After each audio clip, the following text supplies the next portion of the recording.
তো hello guys, আজকে আমাদের মন্দিরের দিন ধরা। চলো তোমাদেরকে দেখাই আমাদের ঠাকুরের মুখটা এবং মন্দিরের সাজটা। চলুন গাইস। এই দেখুন গাইস, আমাদের মন্দির। আর এটা হলো আমার মা।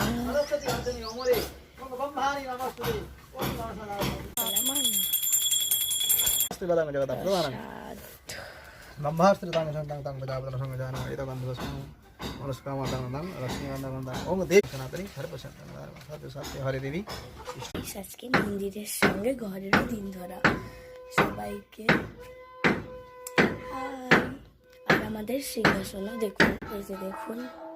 হ্যাঁ, এই যে এইটা আছে না, এটা কুম্ভ মেলার জল, এবং এইটা যমুনা নদীর, এটা সরস্বতী নদী, এটা গঙ্গা নদীর। আজকে আমাদের বাড়িতে খিচুড়ি, চাটনি আর বেগুনি রান্না হয়েছে। বাই।